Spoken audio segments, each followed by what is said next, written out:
There's a lot of depth to the items and gadgets in Arc Raiders that you might not know about. Starting off with the Flame Spray, which you can craft in round very cheaply with stuff that you find practically everywhere. Now the Flame Spray here, aside from making you look like a badass when using it, can access multiple weak points of arcs at the same time by just spreading the fire. Versus some of the bigger arcs like Leapers for example, it's an excellent tool to quickly take them out in a very cost efficient way with stuff you just found during the raid. As you see, the damage inflicted here made the Leaper start smoking right away, and the only thing here is that you just need to make sure that you move away when it starts charging up and you should be all good. It will ultimately lead into a very quick death for the Leaper, while you stay alive all happily. However, faking your own death can have a lot of merits too. See, there is this item called the Remote Raider Flare, which you can either craft yourself or buy some. Now what it does is that it sends out the exact same flare like when you get downed, so this is a great bait to get people going to your position, and you will have the strategic advantage to get some traps and nice positioning going as you will have the time. However, it's even more funny to use this thing directly in combat. You set it up during some fight, fake like your enemy downed you after they get some shots in, and make sure they see or hear the flare in some capacity, and what will happen next is just amazing. With full confidence, your enemy will start moving towards your positioning, thinking they're going to get some juicy loot from a desperate crawling body. But no, you will be waiting for them and then surprise them right back from the supposed dead. Easy clampings like that. What's also easy, however, is to get amazing loot with these pink power rods. See, there's a locked location in them right here that if you have one of these, you can in fact unlock the door and enter, and what's in the room can only be described with one word: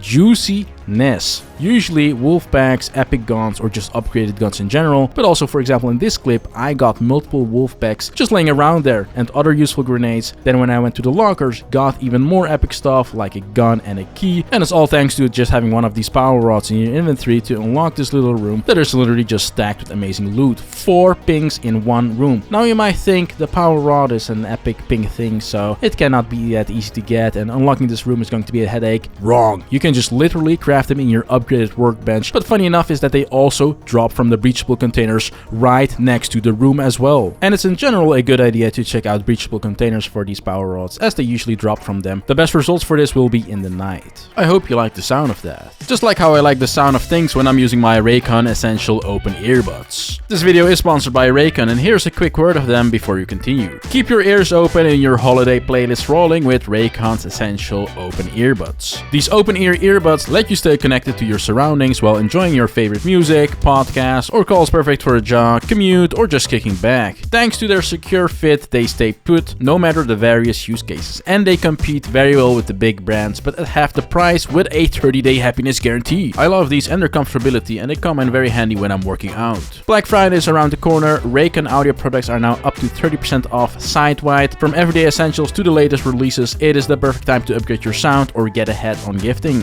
These early deals won't last long. Shop now before they're gone. Check out my link in the description for that. Or go to buyraycon.com/NizarGGOpen to get up to 30% off during Raycon's Black Friday and Cyber Monday sale. That is buyraycon.com/NizarGGOpen. But what is also open is how the pink and some of the harder to find parts for upgrading your workbench to max level are laying in the open in fact. They can in a lot of cases be found without ever finding the arcs related to these items. In the case of the Rocketeer for example, get on the map with the electromagnetic storm event and then just loot the husks that are laying around, and you can easily find enough of these to upgrade your workbench without ever having to fight a Rocketeer. These parts are also just really good money if you have already upgraded your workbench. Then make sure to also loot the arc couriers that look like these, as the Sentinel, Firing Cores, and Surveyor Folds can be found in these as well. Those are needed to upgrade your Gunsmith and Medical Lab to max level, and you can do so now without ever needing to hunt the associated arcs either. Especially handy since these two arcs related to the items can be pretty rare to find. What is rare however is the knowledge about arc power cells being a very budget friendly way to recharge your shield. See, most people seem to think the only way to recharge your shield after getting shot at is through these rechargers, whether it's either the green or the blue variation, but you can also just use these raw arc power cells as well and they will recharge 2 bars. Now this is an extremely efficient way to do that considering these arc power cells drop from every single arc enemy in the game and don't have to be crafted in fact. packed. So you can very easily make sure to be topped off in the shield department like that on the go without any prep.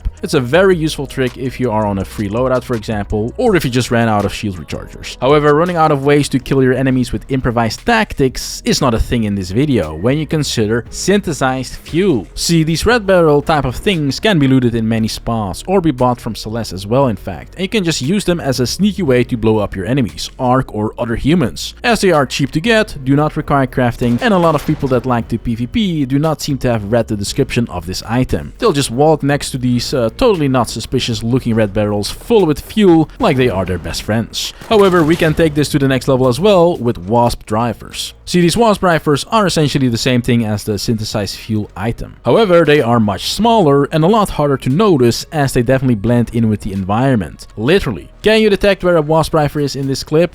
No? Yes? Maybe? Well, neither did this guy. You can very easily set up a very nice surprise nuke like that. Again in PvP or versus other arcs. However, when fighting arcs, you might not have the time to set things up properly or even aim correctly to shoot at them. Well, the new secret grenades are an absolute OP item for that purpose, and I've literally never seen anyone use them or even talk about them. You can buy these from Lance, for example, and they basically just one-shot all the wasps that are trying to make your life difficult. But the thing here is that you don't have to correctly aim at all, as the radius of their tracking is very big, and even if you throw these grenades like miles away from your target, they will still make sure to destroy it for you. Yes, they are your bros, they are amazing, making this a very great budget-friendly way to quickly take care of hornets, wasps, and many arcs really that are trying to make your life difficult, while making it seem like you're using an aimbot even though you're obviously not. It's like a mini wolf pack. We don't need to talk about wolf packs, however, as I assume most people know how good these things are, but maybe, just maybe, you didn't know that wolf packs can in fact kill 2 rocketeers at the same time, or damage one quite heavily and destroy the other. It's all about how you space these and accordingly their trajectory. Light sticks may seem useless, or you might think their only purpose is to lit up dark areas, but you can take it to the next level. They can function as a way to make dark areas even more dark, just by introducing a bigger contrast between the lit up areas and the darker areas. Can be great for some strategical purposes. What's great too, however, is to craft Raider hatch keys on the fly. See, it doesn't seem to be so well known that you can craft these very easily in round actually. For this purpose, you want to grab the Traveling Tinkerer perk, but the real kicker here is that the 2 components for crafting these keys can usually be found in the exact same area and very close to each other, and people do not seem to care about this at all, as I successfully grab these pieces every time I just want a safe, clean escape. No extract camper shenanigans, and also not having to prep a Raider hatch key in advance, as you don't always know if your loot is going to be amazing, or just meh, I'll just take the regular extract, who cares. For this purpose, you want to pay attention to the technological areas in the game. It is marked on the map as well for your convenience, and the advanced electrical component part of the craft will usually be laying around on these technological looking desks. Very easy to spot, you can't miss them, and you only need one of these, and the sensors will be in the containers close to these type of desks. Especially the reachable containers in these type of areas will usually give you heaps, even though you only need 3. And there you go, you can now craft a Raider hatch key in round very easily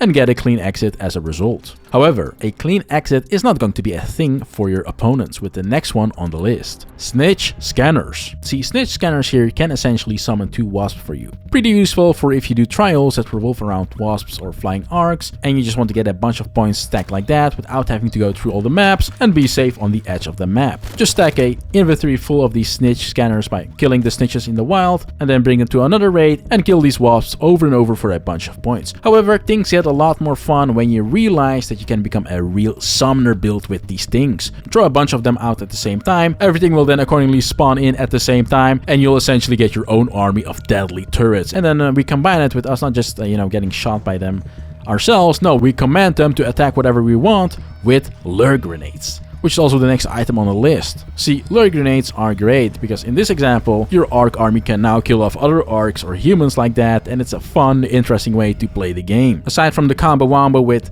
snitch scanners, lure grenades are also just great in general, as you can also use them to, get the bigger, more scary arcs like a rocketeer going and recruit them for your mission. Shoot the rocketeer, bait it so it travels towards you, then simply just throw a lure grenade on a spot where you know someone is trying to kill you like a sneaky rat. Then the Rocketeer will cover one side and absolutely nuke that side, and you will cover the other side, and your enemy will simply just get gangbanged accordingly. But what can also be scary is if the opposite happens and you get gangbanged, especially if you're trying to solo kill the bigger arcs. However, the new Deadline mine can just one-shot the big arcs like it's nothing. You just have to get close to it and then place it. And that can go horribly wrong if you mistime this, or if you just screw up the placement, or, you know, a lot of things can go wrong here. But if it works, it's a nice, beautiful explosion. However, in the case of it going wrong, well, that's a thing of the past with the next two items. First of all, Hornet Drivers. These have the ability to stun arcs for up to 10 seconds, making life a lot easier for you in some cases, like if you just need some time to, say, place a deadly nuke on something that otherwise might not give you the time. These Hornet Drivers are pretty much exactly the same as the Showstopper Grenade, but the difference being, of course, that you do not need to craft these, you don't have to preemptively reserve a spot for them in your bag, and you can get these on the fly through just killing one of the many Hornets that are flying and roaming in the sky, and you'll have a very